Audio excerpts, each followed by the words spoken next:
Hello there, and welcome to Casual Fridays by I Read Aloud, the podcast where weekly themes are discussed through personal experiences, anecdotes, and some storytelling. I am your host, Dada, and this podcast is part of my I Read Aloud channel on YouTube, where I read fairy tales, short stories, children's stories, poetry, letters, and other, writings. So if you like such content, make sure to subscribe. You'll find me on YouTube under at I Read Aloud in the search box, and you can also find me on Instagram, TikTok, and X also under at I Read Aloud. I also want to know that this podcast airs every Friday on the following platforms: YouTube, Apple Podcasts, Amazon Music, Google Podcasts, iHeartRadio, Samsung Podcasts, Podcast Index, Listen Notes RSS, and Spotify. Today's episode is on adoption, a topic very near and dear to my heart. You see, I am one of those who chose not to have biological children, and I have always felt the urge to adopt a few children to give them a better chance at life. So when I became financially capable of taking care of a child, I faced a major obstacle. I had to be married to adopt. And since I am someone who refuses to settle into a marriage just because it would be convenient or provide safety, I am obviously still single and unable to adopt a child. At the age of 45, therefore, I adopted a dog. I know that's really funny, adopting a dog instead of a child. But seriously, I had to find out if I still had the stamina to take care of another being. And I also wanted to have some form of companionship and love in my life. And if you're wondering if I had the stamina still, Mm, not so much, but I can manage. Definitely not a toddler. And it's interesting I'm telling you this because I searched or researched, adoption in Lebanon online. And you know what I first got, the first couple of hits? It was about adopting a dog. Because in Lebanon, our government does not actually have any laws, any civil laws regarding adoption. And this shows you how careless government officials are about taking care of the children in this country, that they don't even care about the orphan children who deserve their attention. Yes, there are around 80 orphanages in Lebanon, and it is easier to just place the orphans there without any further effort to try and secure these orphans the love and care they deserve if placed with a loving family. But it is not only the government's fault. We, the people, also bear some responsibility because premarital sex is still frowned upon in our societies, and pregnancy outside the structure of marriage is still unaccepted in Arab societies. And so we punish the girls and women for their supposed promiscuity by taking their illegitimate children away from them, and we punish their newborns by condemning them to a life in orphanage, all to save face in society, as if the girls and women just get pregnant all by themselves. Another reason for the almost non-existent civil laws regarding adoption and, in fact, any kind of civil laws that govern personal matters is the fact that we have 18 religions and sects in this country, and each has its own sets of rules, for that governs personal matters.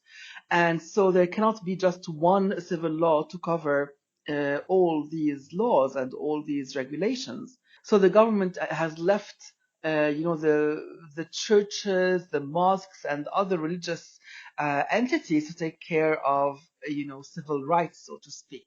And in fact, in Lebanon, only the Christian religion allows for adoption, and that must happen, of course, through Lebanese courts.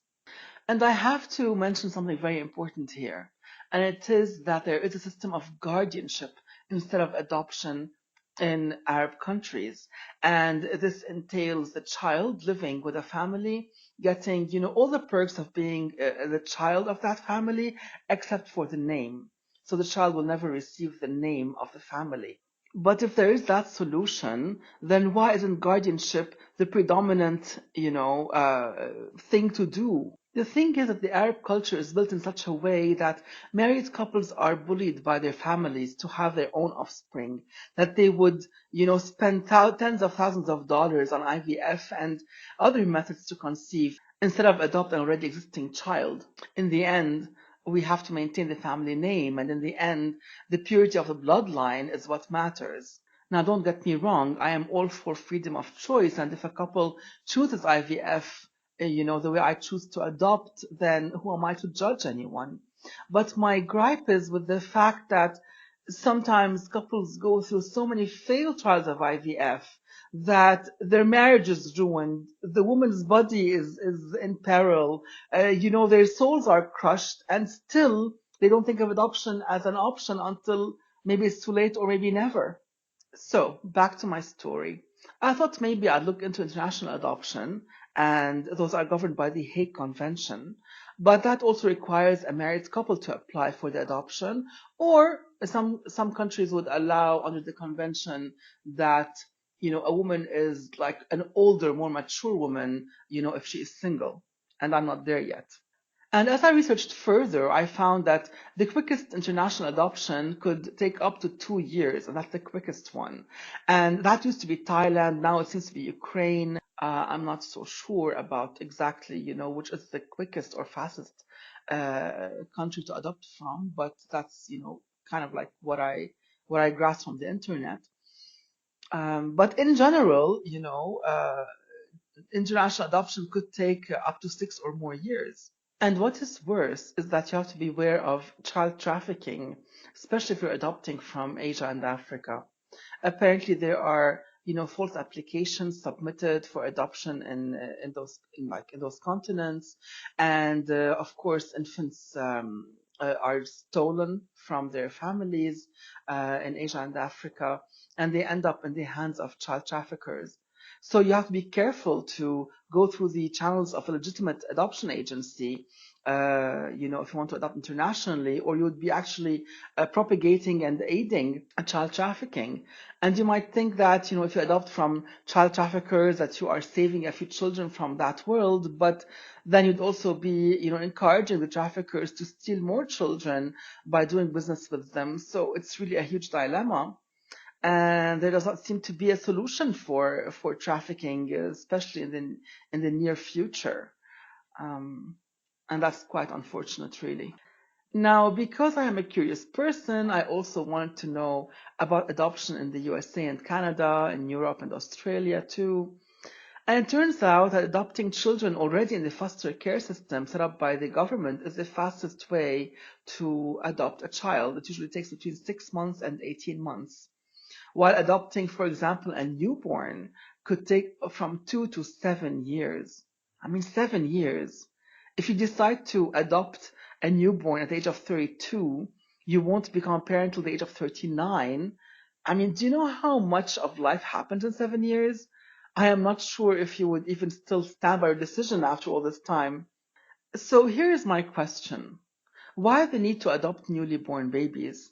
For me, if it happened that I knew someone who got pregnant and, I could kind of help them by adopting the baby, and if I could adopt the baby fairly, and it would happen fairly quickly, then yes, I would do it. But otherwise, why would I have to put myself through the agony and the torture and the pain of waiting for years to adopt a newborn baby?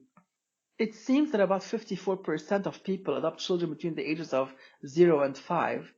25% adopt those between the ages of 6 and 10. 17% adopt kids between the ages of 11 and 15.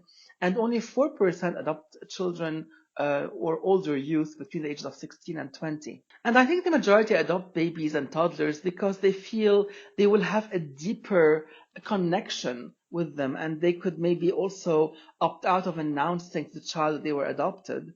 But I tell you from experience and as a result of teaching, grades 7, 8, 9, and 10 for a few years, and that's kids between the ages of 11 and 16 or so, I can tell you that, the kids up to the age of 11 or 12 are still extremely emotional, and they latch onto anyone who, shows them any love, and they do that so easily. There used to be this student when I was teaching grade 7 who used to come up to me every day before class, and she demanded a hug and a peck on the cheek. And one day, half the class stood in indignation, and they were like crowd in front of me, and they were upset that why should she be the only one who gets, the hug and the peck on the cheek, that they all wanted it too. So I asked them all to sit in their places, and I promised to go around and give each one of them a hug and a peck on the cheek. And I did that to 32 young girls who were between the ages of 11 and 12. And I will never forget that day. It was so lovely. And I'm telling you, kids that age really, I mean, they just, they need to see a bit of love from you, and they will love you unconditionally. It's totally amazing. Now, kids above the age of 13 become more critical of you, and they become more skeptical and may give you a bit of a hard time at first. But, these are the teenage years in the end, and this is normal behavior, even with biological parents. And, you know, in the end, and as I've said before in other episodes, all everyone wants in this world is to be loved. Love in the end is all that matters. So be brave and think of adoption in general and adopting older youth in particular. And guardianship works too. Anything to take care of these beautiful children who are left, alone to fend for themselves in this world. I, for one, have not yet given up on my intention to adopt children, and I would adopt older children for sure. Some countries allow more mature women, meaning older women, to adopt even if they are single. So there is still that hope for me if I don't, end up in a partnership. And so we'll see what happens. And I will leave you now with the opening words of the preamble of the Hague Convention that reads, "The child, for the full and harmonious development of his or her own personality, should grow up in a family environment in an atmosphere of happiness, love, and understanding." And so with that, I end this episode. Next week's topic shall be on birthday celebrations. I hope you'll tune in then. For now, I wish you a lovely weekend, and I send you all my love. Till next Friday.